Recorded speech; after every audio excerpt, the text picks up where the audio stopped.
Hello friends, జై భారత్, జై Sriram. కల్తరంట talks 2026 Finland ప్రపంచ వేదికపై భారతదేశం ప్రభావం. యూరప్లో అత్యంత ప్రభావవంతమైన విదేశాంగ సమావేశాలలో ఒకటి ఫిన్లాండ్లో జరిగిన కల్తరంట టాక్స్ 26 సమావేశం. అందులో భారత్ కీలక పాత్ర పోషించిందని మీకు తెలుసా? ప్రపంచ నాయకులు, దౌత్యవేత్తలు, భద్రతా నిపుణులు, విధాన రూపకర్తలు కలిసి ప్రపంచ భవిష్యత్తుపై చర్చించే వార్షిక వ్యూహాత్మక వేదిక ఇది. ఈసారి భారత్ విదేశాంగ మంత్రి డాక్టర్ ఎస్ జయశంకర్ గారు ఈ సమావేశంలో పాల్గొని ప్రపంచ రాజకీయాలు, సాంకేతికత, ఆర్థిక భద్రత మరియు మారుతున్న ప్రపంచ వ్యవస్థపై భారతదేశం అభిప్రాయాలను వివరించారు. ఇది కేవలం నామమాత్రంగా భారత్ సమావేశంలో పాల్గొనే దేశంగానే కాకుండా ప్రపంచ భవిష్యత్తును ప్రభావితం చేసే కీలక శక్తిగా మారిందని ప్రపంచానికి పరిచయం చేశారు.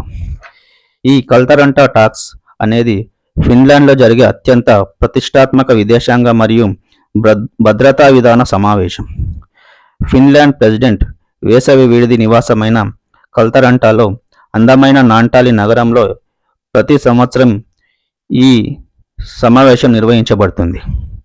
ఈ వేదికలో ప్రపంచంలోని వివిధ దేశాల నిర్ణయాధికారులు అంటే విదేశాంగ ప్రతినిధులు కలిసి ప్రపంచ సమస్యలపై చర్చిస్తారు.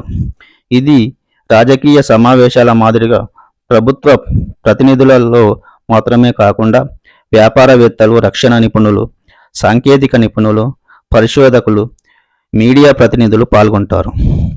ఈ సమావేశం ప్రధాన అంశం a world transition, global, regional and local perspective. ప్రపంచం ప్రస్తుతం అనేక సవాళ్లను ఎదుర్కొంటుంది.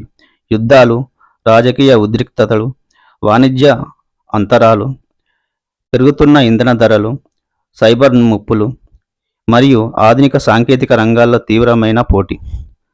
ప్రపంచ దేశాలు ప్రస్తుతం కృత్రిమ మీద, artificial intelligence, semiconductor, quantum computing, 6G communication రంగాల్లో ఆధిపత్యం కోసం పోటీ పడుతున్నాయి.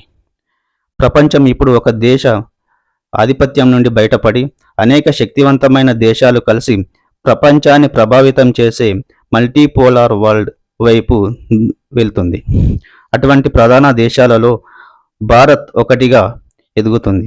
అందుకే ఈ సమావేశంలో భారత్కు ప్రత్యేక ప్రాధాన్యత లభించింది.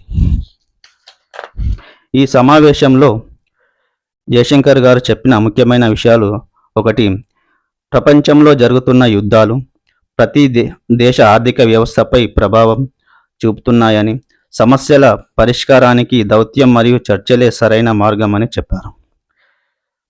సరఫరా వ్యవస్థలకు బలోపేతం చేయాలని, కోవిడ్ మహమ్మారి మరియు ప్రపంచ ఘర్షణలు ఒకే దేశంపై ఆధారపడడం ఎంత ప్రమాదకరమో చూపించాయి. సరఫరా వ్యవస్థలను బలోపేతం చేయాలని, కోవిడ్ మహమ్మారి, ప్రపంచ ఘర్షణలు ఒకే దేశంపై ఆధారపడటం ఎంత ప్రమాదకరమో చూపించాయి. కీలక ఉత్పత్తుల కోసం ఒకే దేశంపై ఆధారపడకూడదని సూచించారు. వాణిజ్య ఆవిష్కరణలు మరియు సాంకేతిక రంగాలలో భారత్ యూరప్తో మరింత సహకారం కోరుకుంటుంది. నాలుగవది, ప్రపంచ అభివృద్ధికి తోడ్పడగల స్థిరమైన మరియు నమ్మదగిన దేశంగా భారత్ తనను తాను ప్రపంచానికి పరిచయం చేసుకుంది. అలాగే భారత్ అండ్ ఫిన్లాండ్ భవిష్యత్తును మార్చే అనేక సాంకేతిక రంగాలపై చర్చించాయి. అవి artificial intelligence, 6G communication, semiconductors, quantum technologies, space cooperation, clean energy and critical minerals. ఈ రంగాలే భవిష్యత్తులో ప్రపంచ ఆర్థిక వ్యవస్థను మరియు దేశాల భద్రతను నిర్ణయిస్తాయి.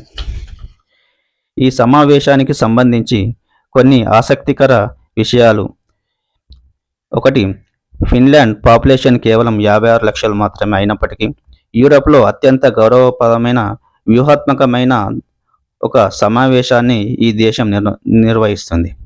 ఈ సమావేశం సాధారణ ప్రభుత్వ భవనంలో కాకుండా అధ్యక్షుడి వేసవి నివాసంలో జరుగుతుంది.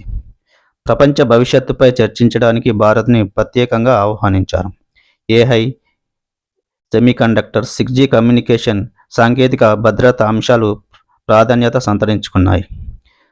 భవిష్యత్ ప్రపంచ పోటీ యుద్ధాల కంటే భవిష్యత్ ప్రపంచం పోటీ పోటీ యుద్ధాల కంటే సాంకేతిక ఆధిపత్యం ఆధారంగానే ఉండబోతుందని నిపుణులు చెప్తున్నారు. ఈ పర్యటనలో భారత్ ఇప్పుడు ప్రపంచ నిర్ణయాలలో కీలక పాత్ర పోషిస్తుందనేది సంకేతం. భారత్ యూరప్ దేశాలతో సంబంధాలను బలోపేతం చేస్తూనే తన వ్యూహాత్మక స్వతంత్రతను కొనసాగిస్తుంది. భారత ఆర్థిక వ్యవస్థ, సాంకేతిక సామర్థ్యం, దౌత్యపరమైన వ్యూహాలు భారత్ను భవిష్యత్ ప్రపంచ వ్యవస్థలలో ఒక ప్రధాన స్తంభంగా మార్చుతుంది.